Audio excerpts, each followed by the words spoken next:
días a todos. Es un gusto otra vez poder estar en esta nueva clase. Hoy, si el tiempo nos ayuda, vamos a intentar llegar a la vida de Sansón como uno de los jueces de Israel en esta etapa crítica que estamos estudiando, registrada en el libro de los jueces, cuando se habían quedado sin liderazgo y Dios tiene que levantar caudillos para rescatar al pueblo de Israel.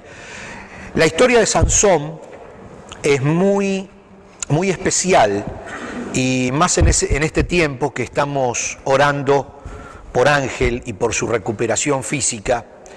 Y la historia de Sansón me ha tocado mucho estudiándola, porque es un hombre que cumple la voluntad de Dios en su muerte y no en su vida. Es muy particular la historia de él y muy particular cómo la trata la Biblia. Es un hombre que, a pesar de haber sido separado por Dios, separado por sus padres, separado por la comunidad de Israel, desde antes incluso de su nacimiento, a pesar de que el Espíritu del Señor estaba sobre él, es un hombre que se apartó constantemente del Señor y sufrió muchísimo por haberse apartado del Señor.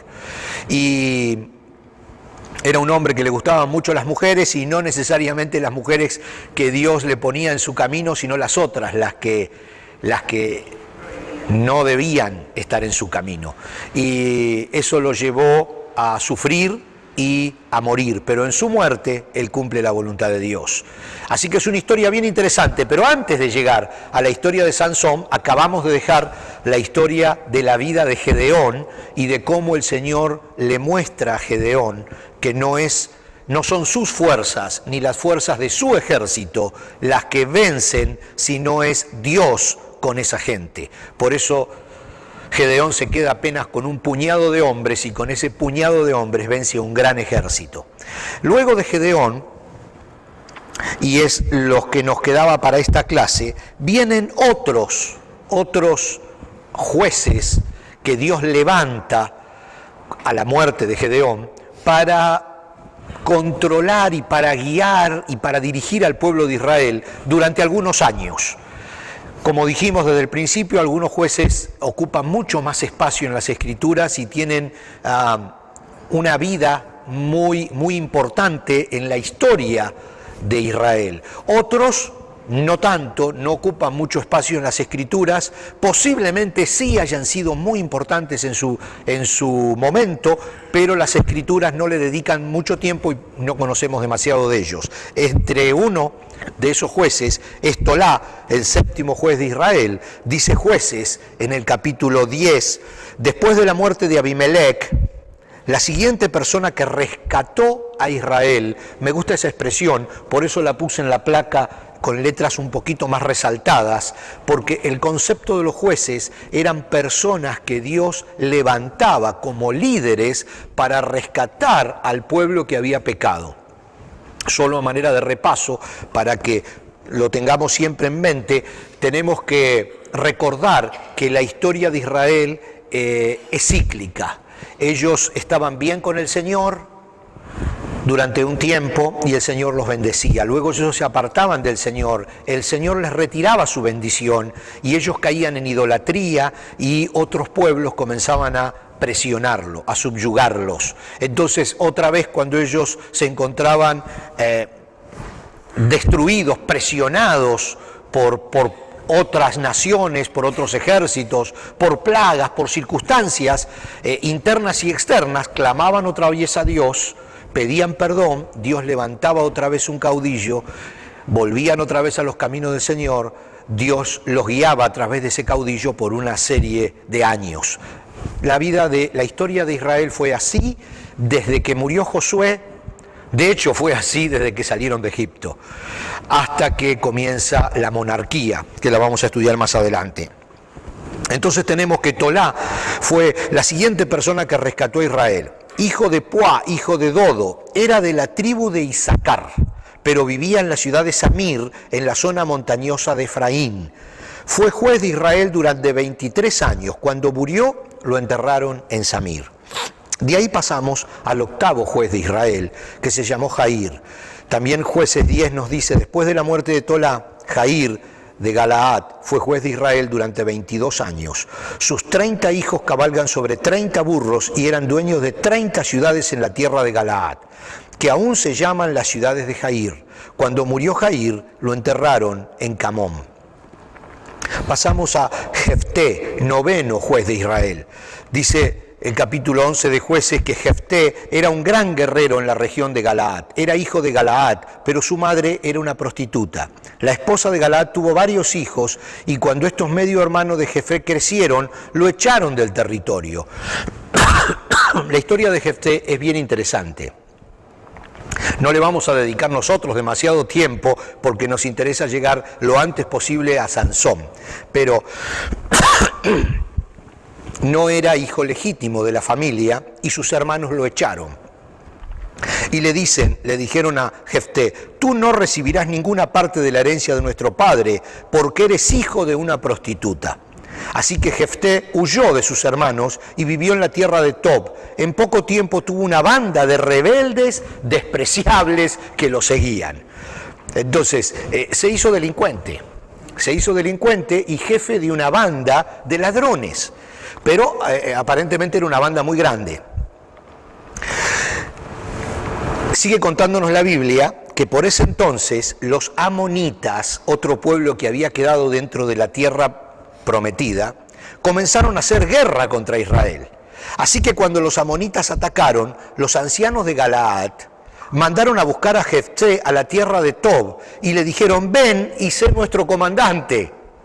Ayúdanos a pelear contra los amonitas. Pero Jefté le respondió, ¿acaso no son ustedes los mismos que me odiaban y que me echaron de la casa de mi padre? ¿Por qué vienen a buscarme ahora que están en apuros? Porque te necesitamos, contestaron los ancianos. Si marchas al frente de nosotros a la batalla contra los amonitas, te proclamaremos gobernante de todo el pueblo de Galaad. Jefté le dijo a los ancianos, a ver si entiendo bien. Vamos a aclarar las cosas. Si voy con ustedes y el Señor me da victoria sobre los amonitas, ¿de veras me harán gobernante de todo el pueblo? Era un delincuente. El Señor es nuestro testigo, dijeron los ancianos. Prometemos hacer todo lo que tú digas. Entonces Jefté fue con los ancianos de Galaad y el pueblo lo proclamó gobernante y comandante del ejército. Cuenta también el capítulo 11 del libro de los Jueces que Jefté dirigió el ejército contra los amonitas y el Señor le dio la victoria.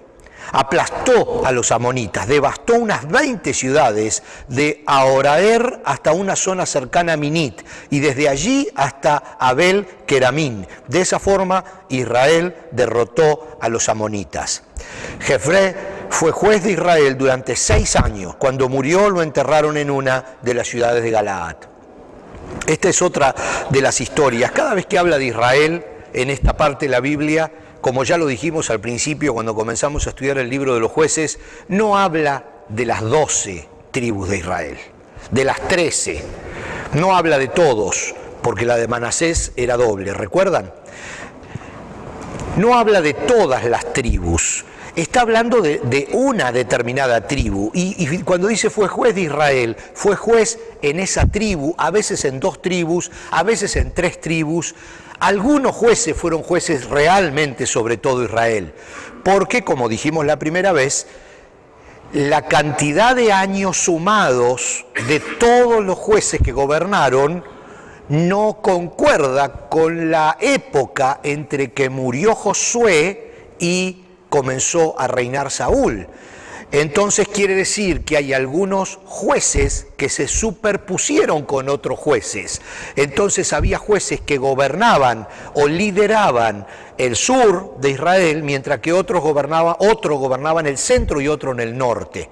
No necesariamente un juez abarcó todo Israel. Posiblemente jueces importantes como Gedeón o como Sansón sí lideraron una mayor cantidad de territorio.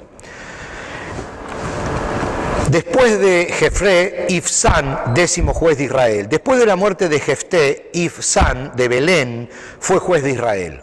Tuvo 30 hijos y 30 hijas. Envió a sus hijas a casarse con hombres que no pertenecían a su clan y trajo 30 mujeres jóvenes que tampoco eran de su clan para que se casaran con sus hijos. Ibzán fue juez de Israel durante 7 años. Cuando murió, lo enterraron en Belén.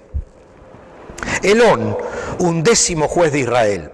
Después de la muerte de Ibzán, Elón, de la tribu de Zabulón, fue juez de Israel durante 10 años. Cuando murió, lo enterraron en Ajalón, en la tierra de Zabulón. Entonces, sigue mencionando los demás jueces. Abdón, después de la muerte de Elón, fue juez de Israel Abdón, hijo de Hilel de Piratón. Tuvo 40 hijos varones y 30 nietos varones, quienes cabalgan sobre 70 burros. Fue juez en Israel por 8 años. Cuando murió, lo enterraron en Piratón, en Efraín, en la zona montañosa de los amalecitas. Y llegamos al 13º juez de Israel. Al 13º juez que queríamos llegar en esta mañana. No tenemos quizás todo el tiempo que necesitamos hoy para desarrollar la historia de Sansón, así que vamos a avanzar hasta donde nos dé el tiempo, y la próxima clase ya allí definitivamente vamos a terminar con el libro de los jueces. Encontramos entonces en el capítulo 13 de Jueces el comienzo de la historia de Sansón. Dice: una vez más los israelitas hicieron lo malo a los ojos del Señor, así que el Señor los entregó en manos de los filisteos, quienes los oprimieron durante 40 años. Tenemos que ver que aquí entra en escena un pueblo, los filisteos, un pueblo que luchó internamente dentro de la misma tierra prometida con los israelitas durante 40 largos años. La lucha con los filisteos comenzó desde siempre, pero tuvo una mayor importancia en la época de Sansón y después en la época de Saúl, ya como rey, y por supuesto en la época del rey David. Recién el rey David vence a los filisteos. O sea que pasan muchísimos años Israel luchando contra este pueblo, contra los filisteos. Vamos a leer entonces, en esos días vamos a ver cómo comienza la historia de Sansón.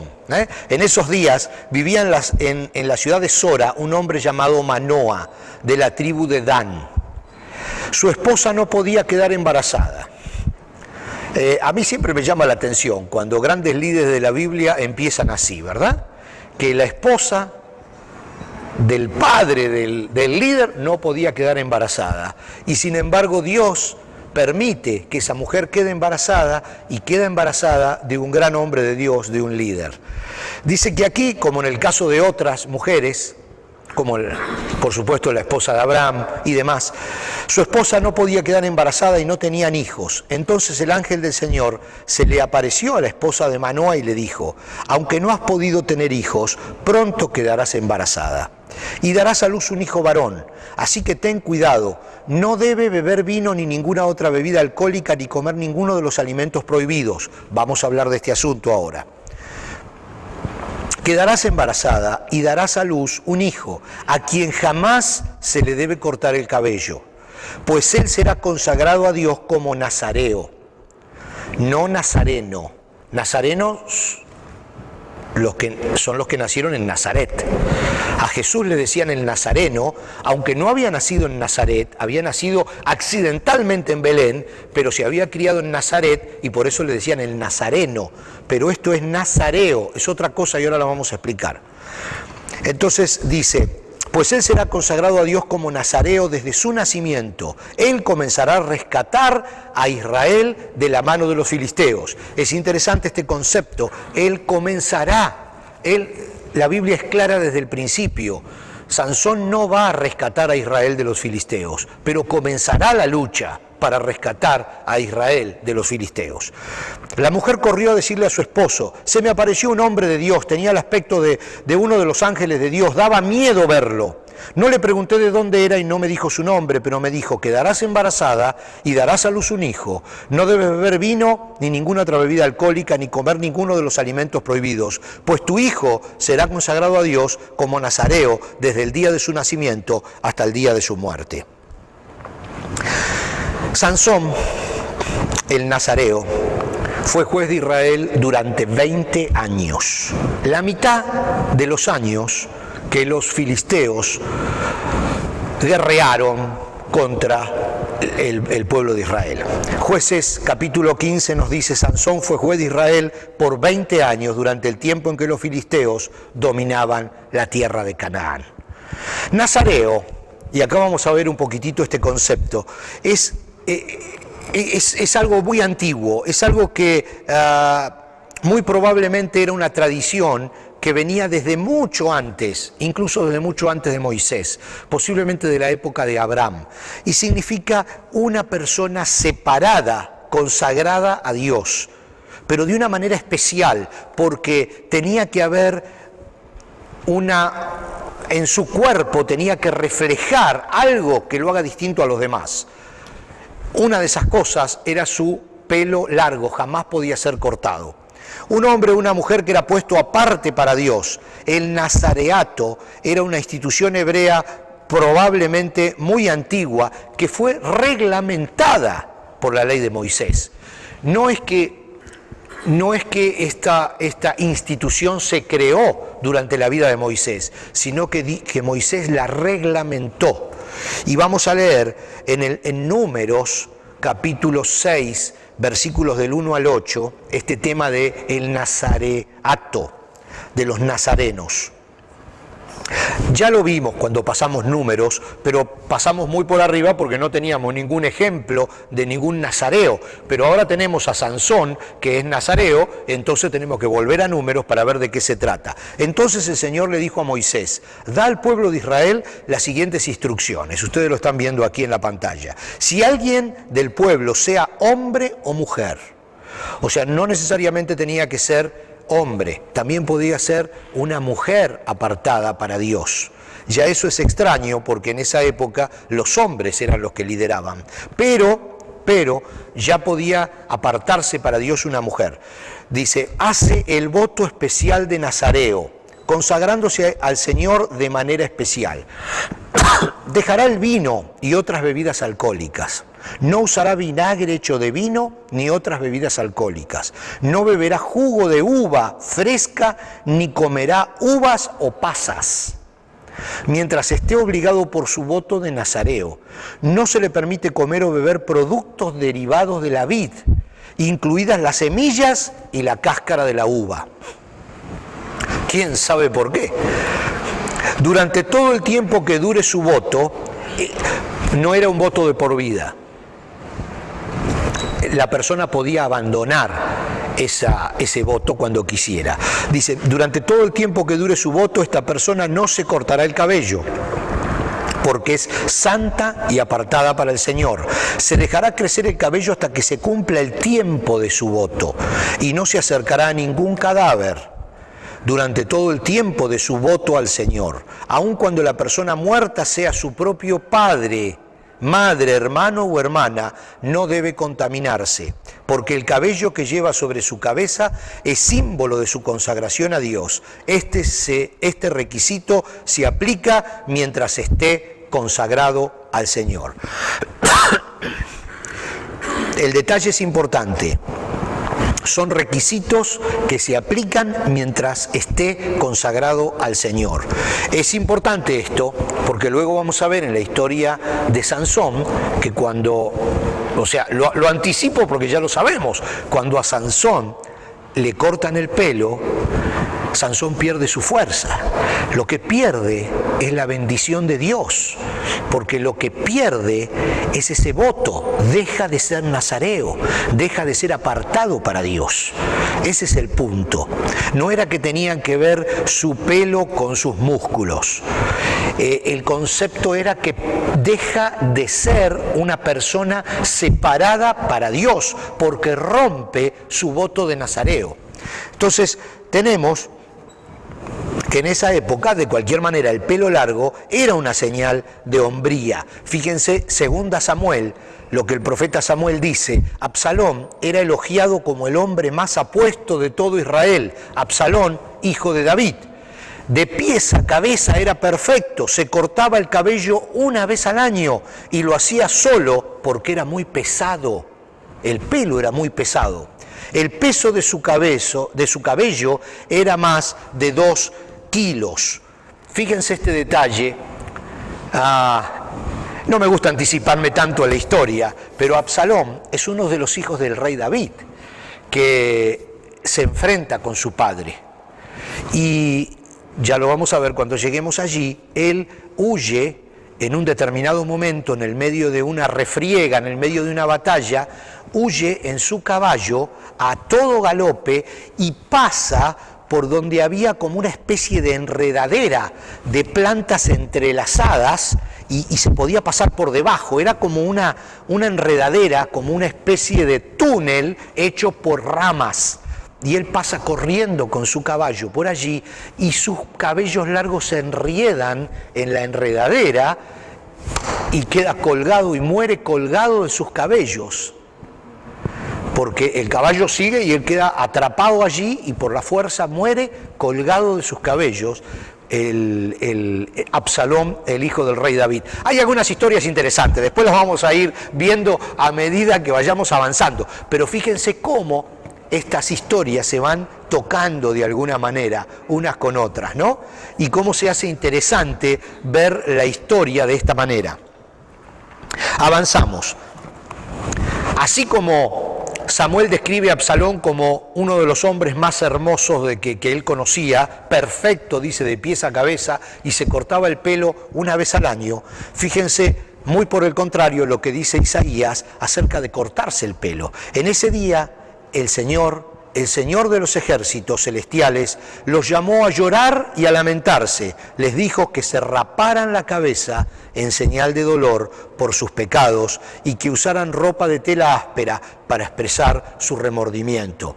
Yo saqué solamente este pasaje, pero hay muchísimos pasajes en la Biblia donde habla que la persona cuando estaba sufriendo se cortaba el pelo. O sea, raparse para el hombre era un símbolo de dolor, de quebrantamiento, de pérdida. Y tener el pelo largo, no, era un símbolo de hombría. Algunos nazarenos fueron consagrados desde su nacimiento. Vamos a terminar con esta parte, porque ya se nos está acabando el tiempo, pero para que podamos identificar otros nazareos. Primera de Samuel, Ana. Ya vamos a estudiar la historia de Samuel, es muy interesante. Ana, con una profunda angustia, lloraba amargamente mientras oraba al Señor e hizo el siguiente voto. Oh Señor, Ana es la madre de Samuel, Samuel todavía no había nacido. Esto es el capítulo 1 del primer libro del profeta Samuel. Dice, oraba al Señor e hizo el siguiente voto. Oh Señor de los ejércitos celestiales, si miras mi dolor y contestas mi oración y me das un hijo, entonces te lo devolveré. Él será tuyo durante toda su vida y como señal de que fue dedicado al Señor, nunca se le cortará el cabello. Samuel era nazareo también, el profeta Samuel. Y ustedes recuerdan que, si no recuerdan se los cuento rapidito, Dios le concede a Ana tener un hijo y Ana lo deja viviendo en el templo. Y el que era profeta en ese entonces era el profeta Elí. Y se acuerdan que Dios lo llama a Samuel y Elí, y Samuel no se da cuenta que es la voz de Dios y entonces lo va a buscar a Elí y le dice, Samuel tendría 9 años, y le dice, Elí, ¿para qué me llamas? Y Elí le dice, no, yo no te llamé. Y entonces Samuel se vuelve a acostar otra vez y Dios lo llama y le dice, Samuel, Samuel. Entonces Samuel se despierta y va otra vez a donde está Elí, que ya estaba gordo y viejo. Y entonces le dice, ¿me estás llamando? No, dice, yo no te llamé. Y ahí Elí se da cuenta y le dice, si escuchas otra vez la voz, debe ser el Señor. Dile, heme aquí. Y entonces la próxima vez que Dios llama y le dice, Samuel, Samuel, Samuel, siendo un niño, se levanta y le dice, heme aquí, Señor. Y luego comienza toda la historia de Samuel. Samuel es el que unge a David como rey cuando David era un niño y Samuel ya era un profeta mayor. Así que hay una historia bien linda. Samuel era nazareo. Juan el Bautista fue nazareo desde su nacimiento. Lucas 1, 13 al 15 dice, pero el ángel le dijo, no tengas miedo, Zacarías, Dios ha oído tu oración. Tu esposa Elizabeth te dará un hijo y lo llamarás Juan. ¿Qué pasaba con Elizabeth? Tampoco podía quedar embarazada. ¿Qué pasaba con Ana? Tampoco podía quedar embarazada. ¿Qué pasaba con la madre de Sansón? Tampoco podía quedar embarazada. Tendrás gran gozo y alegría y muchos se alegrarán de su nacimiento, porque él será grande a los ojos del Señor. Dijo Jesús que no hubo otro profeta tan grande como Juan el Bautista. No beberá vino ni ninguna bebida alcohólica y será lleno del Espíritu Santo aún antes de nacer. Ese no beberá vino ni ninguna bebida alcohólica significa que era apartado como nazareo. Tenemos varios en la Biblia, grandes hombres de Dios que habían hecho voto de nazareo apartado para Dios. Vamos a terminar esta clase viendo una estatua actual en la ciudad de Asdod. Es una ciudad actual en el distrito de Israel y era una de las ciudades-estados de los filisteos. Que por supuesto después, cuando David controla a los filisteos, esta ciudad es controlada por los israelitas. Y hasta el día de hoy existe esta ciudad, se llama de la misma manera Asdod, y esta es la estatua de Sansón que está allí en Asdod.